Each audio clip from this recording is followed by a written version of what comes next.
Hi everyone, welcome back to Winging It. It's week 19 and if you're new here, please don't worry, I will link a playlist at the top of the screen there so that you can go back and catch up on anything that you might have missed from this year's series.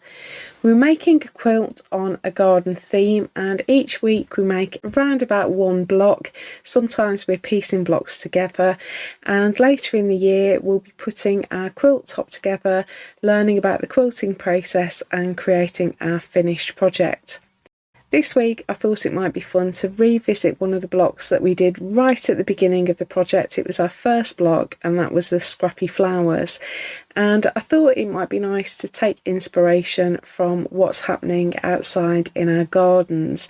Now I've been outside this morning and collected a little bundle of what's in flower, and the main thing you'll notice is bluebells. These are almost finished, but I've managed to catch a few just before they disappear. I've also got a little bit of this yellow plant. I think this is berberis. Do let me know in the comments if you can identify this for me. It's got these little, almost like tiny daffodil flowers, sprays of bright orange yellow flowers, and in the summer it produces dark purple berries, a little bit spiky.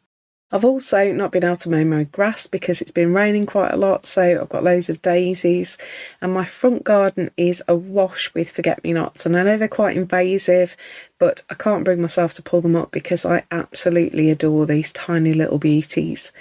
A real treat was the discovery that my Love in a Mist has started flowering as well, so I've got a couple of those, and I just thought these were really lovely colours and a lot of them do feature already in our quilt, so I thought that's where we would take our inspiration. So I'm working on my pink background fabric, and if you've been watching these videos for a while you'll know that I'm not a fan, so I'm hoping that this is going to work out okay. So this is a 20cm block, and I've also got some scraps. You can see these are really tiny pieces of my yellow and blue fabrics, and I've got a bit of green there as well for some leaves a little bit later. Now I have produced a pattern for this week. You can download this on our website and you can see it's based on the scrappy flowers. Now with block one we did 3 really large flowers, and for this one I thought we could do some smaller flowers and scatter them around and use our fabrics to layer up and take inspiration from these yellows and blues that I pulled out of my garden. So our website address is at the bottom of the screen and I will link it in the description below as well. This costs £1 to download. If you don't need it, don't feel that you have to download it, it's just a small nominal charge to help me cover the cost of making these videos and keep this channel running. You can create this by just drawing around some round things, but I have sort of sorted out the composition for you and it's really easy and ready to go, so do check that out if you want to. So I've got my fabrics, I've got some Bonder web, and I've got some embroidery threads here. These are all Anchor brand. I've got my yellow, which is 298, my white, which is 001, my blue, which is 130, my lighter green, which is 255, and later on I'll bring in a darker green, which is 258. I've got my pencil here and a water erase pen, and I've got my embroidery scissors and paper scissors, and just off camera I've got my little iron to make my Bonder web work. So I'm going to start off by just tracing the shapes onto my backing fabric. So I've got my light box here. Don't feel that you've got to go and buy a light box. A window works just fine. I just can't film that, so that's why I work with a light box. And I'm just lining up my backing fabric with the outer square on the pattern. And I've got my water erase pen here, and I'm just going to trace over the lines of the stems, the leaves and the outer circles on each flower. Because we're going to Bonder web fabric on, we're not going to be able to see our lines, so we just want to get ourselves started and work out the position on each of the back circles on the flowers. I just need to be aware of the seam allowance. when I'm stitching and placing things, so it helps prevent me making mistakes. So that's my pattern transfer. Now I'm going to start off with this little tiny piece of bondeweb and trace the centre circles. Now there are a lot of pieces with this panel, and so I'm going to give you some tips to help you keep track of what you're cutting out. So you can see that I am numbering my flowers here, and I've gone from left to right and just numbered them 1 to 5. And so when I trace the flower centres, I'm going to number them. Now I'm going to add to this in a moment, because we do call this project winging it. I am making this up as I'm going along, so I'm just working out some helpful systems so that I don't end up messing up my design in the end. So I'm just labelling them, and you can see that I'm tracing them a little distance apart from each other, because these circles are going to go on different fabrics, so I need to be able to cut out between them and separate them out so that I can get the effect that I'm looking for.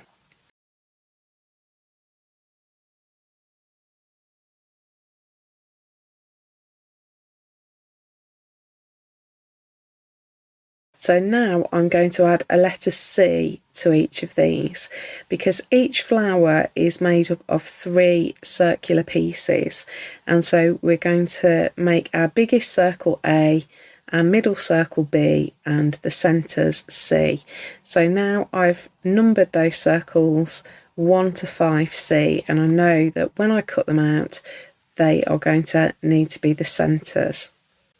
So now I'm going to work on my other flowers, and again I'm going to be putting them on different fabrics. I've got 5 different fabrics here, and there are 10 remaining circles. So we've got 5 flowers with 3 circles each, and I've already done the centres, so that leaves us with 2 circles on each flower. So I'm going to trace 2 circles for each fabric. I'm labelling this one 5B, and I want the same fabric somewhere else on my design, so I'm going right down to number 4 here and using the outer circle, so that's 4A, and I'm just going to label that shape. So now I'm going to go back to number 5 and trace my 5A, and I want a different circle on a different flower that's going to be in the same fabric. So we've gone over to flower number 1 here, and I'm going to do 1B. And I decided that I was going to lose track really quickly. I'd already lost track. So I thought I will start ticking them off. So I'm going to tick off each circle as I trace it, and that saves me having duplicates. And I also thought I might lose track of which fabrics were which, and so I decided to add a symbol to each circle. So you can see me putting a little star in the first 2 circles that I've traced around, and a little triangle in the second 2, and so that tells me that those 2 circles need to go on the same fabric. So now I'm tracing the rest, and I used a little circle in the next ones, and then I think I put a little square in the next one, and then finally I think I put a cross in the last 2. So now I know that the circles that have got the same symbol need to go on the same fabric, and that's going to keep everything random and scattered around my design. So now I've got my little pieces of fabric. You can see I've brought my ironing mat in here, and I'm just going to trim off any extra points and corners that are on the bondeweb, just to save me wasting fabric that I don't need to use. So this is my first pair, this is the one with the triangles, and I've got my mid blue here, and I'm just clamping my iron down on top of that, holding it in place for about 10 seconds, and that melts the glue on the back of the bondeweb and fuses it to the fabric. So now I've got my 2 circles that have got a little circle symbol, and that's going on the stripes. Now I've got my cross circles, and that's going on my narrow stripe. And when I'm using my stripes, you can see me there trying to line it up. I want the arrangement of the stripes to make sense on each circle, so I'm just thinking about the placement. Where I've got my pattern fabrics, I need to make sure that I'm attaching this to the back of the fabric, not the front, because we're going to put these glue side down when we put them onto our backing fabric. And now I'm cutting out all my circles, and you can see I'm making little piles there of circles in each set for each flower. So I'm working methodically. I've got flower number 1 over on the left, flower number 5 over on the right, and I'm keeping them in little piles of 3 so that I always know which flower I'm working on. The easiest way I've found to take the backing off Bondaweb is to make a little tear, and this is quite nifty because it tears the Bondaweb paper but it doesn't tear the fabric, and it creates a little tab for you to just get hold of with your fingernail, and then you can peel off that paper. Sometimes it comes off really easily, sometimes it's a bit of a pain to get off. So I'm just laying the base circle, so the largest circle on each flower, down on my fabric. And with my stripes, I want them to head in different directions. I don't want it all to line up. And I'm just positioning those just to double check that I'm happy with the arrangement of colours. So I'm not fusing anything down just yet. Once I'm confident that I'm happy, I'm going to go in with my iron. I've put them glue side down, and I'm just holding my iron down for about 10 seconds to remelt the glue and fuse it to the background. And I just repeat that with each little circle until I've got the arrangement that I am happy with. And you can see that I've gone in and cut out some leaves and attached those in exactly the same way. So now we're going to add some embroidery, and I want this to be stitched differently to our first Scrappy Flowers block, and I thought for these leaves we could add some fly stitch. So I'm starting with a straight stitch down the centre of the top of the leaf there, and I'm bringing my needle out on the outside edge of the leaf about halfway along that stitch. Now I'm going to hop directly across to the other side of the leaf and take my needle back down and bring it back out at the bottom of that first straight stitch. And I just need to make sure the loop is around the working thread so that the working thread pulls it into that V shape. Now I'm going to make another straight stitch straight down and then back out to the outer edge of the leaf on the left. Hop across to the other side and go back in, and then rock my needle forward so that it comes out at the bottom of that straight stitch with the loop around the needle. When I pull through, it pulls it into a little V. So again, my straight stitch first, up again at the left hand side of the leaf, horizontally across to the right hand side of the leaf, rock forward to the bottom of the straight stitch and pull through, making sure the loop is around the working thread. And I'm just going to work like that all the way down the leaf, adding little leaf veins. I think this looks really sweet. I love fly stitch on leaf shapes. I think it just looks perfect. I'm just going to show you the stitching for each section, and I'll do the rest off camera. I'm not the fastest hand embroiderer. I'm going to try and be a bit more random a little bit later. You'll have to judge for yourself how successful I am, but I tend towards hyper neatness, and it's a disadvantage sometimes because it makes it quite dull to watch me sewing because I'm so slow. But there we go. There are worse faults, I suppose. So I'm just finishing off with a straight stitch, and then I can tie off my thread at the back.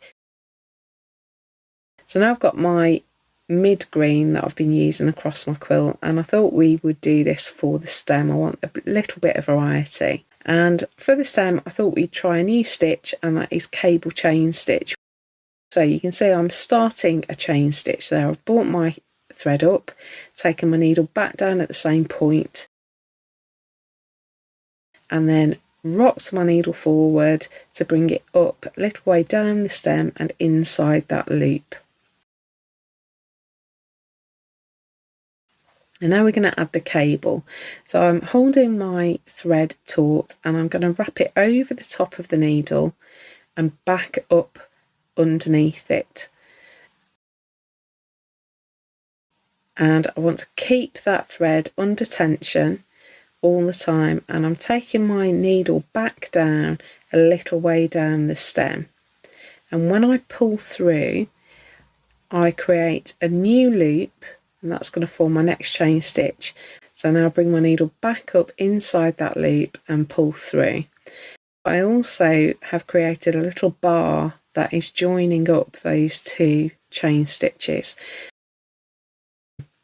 So needle under the thread, bring the thread back up above the needle underneath it, take the needle back down a little way down the stem, keeping that working thread under tension.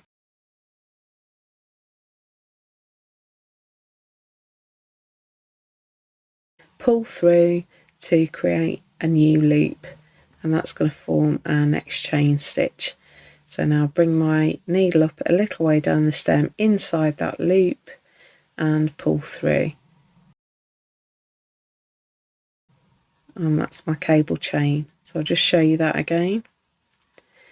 So I'm holding that thread nice and taut, needle underneath, loop the thread back up underneath the needle, needle down a tiny way down the stem of the flower, keep the thread taut and pull through to make a new loop, and then bring the needle back up inside that loop to create the next chain stitch. And I'm just going to carry on like that all the way down the stem.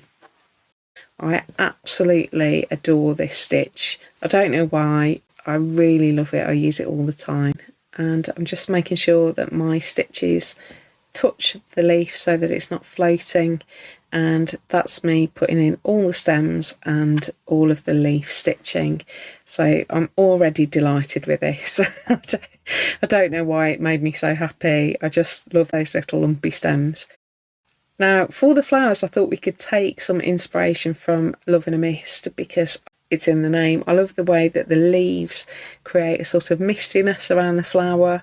It's almost like a cloud of flowers and leaves, and we're not going to copy them exactly, but I thought what might be nice is some blanket stitch where the verticals are sticking out of the flower, so it will create a little bit of spikiness around our circles and just break up those regular shapes. I've come up there just outside the middle circle. I've come along that circle and out to the outer edge of the blue and white stripe and taken my needle back in, and I've rocked it forward so that it's coming up just at the light blue circle again, catching that loop on my working thread, and you can see it's pulled into a right angle. So again, I'm going along and out, needle down, needle back up near the pale blue circle and catch that working thread, along and out, rock back to the pale blue circle, catch the working thread and pull through. So along and out, back up and catch the working thread, and you can see there that the horizontals of the blanket stitch are following that pale blue circle, and I'm making sure the stitches are protruding beyond that stripy fabric to create that spiky feel around the edge of the flower. And I'm just going to work all the way around that circular shape until I'm back to the beginning. Now I will say I do not have enough thread here. I've got a terrible habit of stitching until the very last tiny bit of thread, and it makes my life really difficult. I really don't know why I keep doing it to myself. But for my last stitch, I'm going to make a stitch in between my first and last stitch and make sure my thread's coming out again where that first stitch started.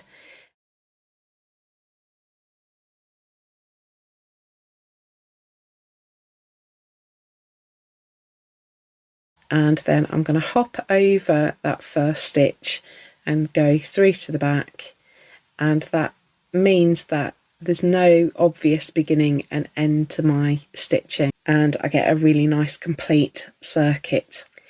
I should have said I had 2 strands of my blue thread there, and now I've got 2 strands of white, and I'm going to do exactly the same process again, but this time I'm starting my stitches inside that pale blue circle, and I'm taking my verticals of my stitch out beyond the outside edge of the flower, and I'm interlocking these so that my white stitch verticals fall in between the blue and just overlapping them a little bit. So now I'm doing the yellow centres, and I thought we would echo what we did on our first Scrappy Flowers block, and so I'm just putting in some straight stitches here that go from the yellow fabric out into that pale blue and fill up some of that space in the middle of the flower. And I'm trying to be a little bit random, a little bit haphazard, and make it not look too neat here. I'm trying to make it look a little bit more organic and sort of free rather than being really ultra precise. I don't know how successful I was with this. It really goes against my nature, so I'm doing my best, but I do like the way this looked in the end. So you just need to be aware that you need to angle your stitches as you go around the flower so that they follow the circle. So I'm going to put in the rest of the stitching, and then we'll come back and look at the finished piece. So here's our finished Scrappy Flowers block. You can see I've alternated. I've sometimes done the white stitching on the outer circle and sometimes the blue, and I just really like this one. I wasn't sure about it, wasn't sure about the pink, wasn't sure about the stitching, but I think this is another example of how important it is to just trust the process and experiment, because most of the time, because it's beautiful fabric and because it's beautiful thread, it will make you happy at the end. So I hope you've enjoyed that. If you have, please do give us a thumbs up. We really appreciate it. It helps other people to find our channel. If you want to share your blocks, use hashtag FSH23quilt, and that means that if you're searching on Instagram or Facebook, it pulls all of our work together into one place and we can see what each other is creating. I will link some videos over here if you want to do something similar, and we love it when you subscribe. It makes us really happy to know that you want to be part of this. You just click our logo down there, it makes it really easy. So I hope you've enjoyed that. Thanks so much for watching. Have a great week, and I'll see you in the next video. Bye.